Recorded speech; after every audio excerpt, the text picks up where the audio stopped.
हिमाचल प्रदेश के मुख्यमंत्री श्री सुखविंदर सिंह सुक्खू श्री नैना देवी जी विधानसभा क्षेत्र के दौरे पर आए थे, जिस दौरान उन्होंने हर तरह से जनता को गुमराह किया है और निराश किया है। एक तो उन्होंने बयान दिया कि पिछले विधानसभा चुनाव में धांधली हुई है।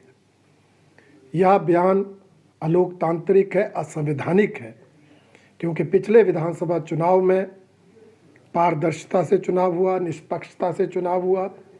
मतगणना के दौरान पुनर्मतगणना हुई, रिकाउंटिंग हुई और अभी मामला न्यायालय में है और न्यायालय के विचाराधीन मामले पर मुख्यमंत्री द्वारा इस तरह की जाने वाली टिप्पणी जहां न्यायालय की अवमानना है, वहीं अलोकतांत्रिक एवं असंवैधानिक है।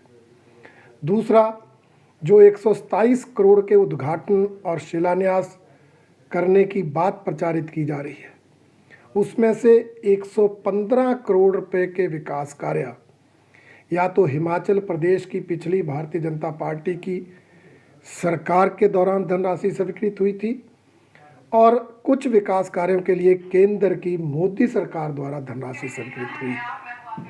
इसलिए इस मामले पर भी उन्होंने लोगों को गुमराह किया। और जो भाषणबाजी वहाँ पर हुई, जिस तरह से वहाँ बनुपली बरमाणा रेलवे लाइन का श्रेय लेने का प्रयास किया गया, वो हास्यास्पद है।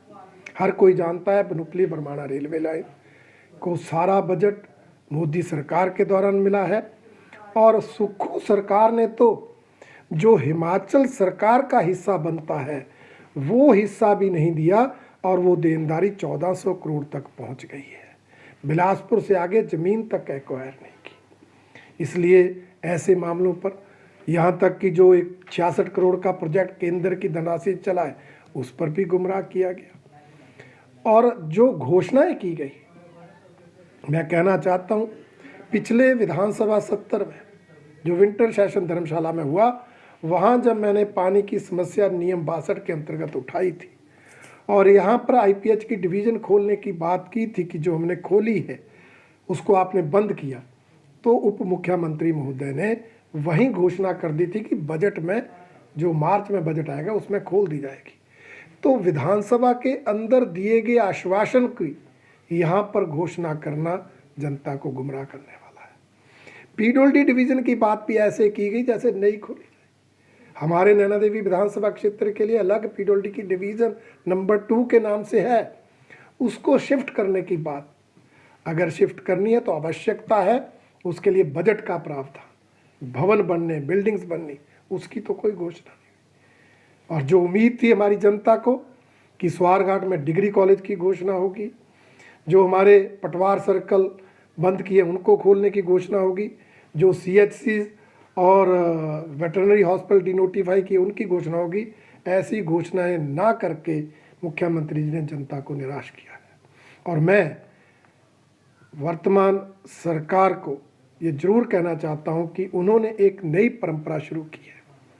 चुने हुए विधायक को, स्थानीय एमएलए को सरकारी कार्यक्रम का निमंत्रण ना देना, ये निंदनीय है। पहली बार ऐसा हुआ है।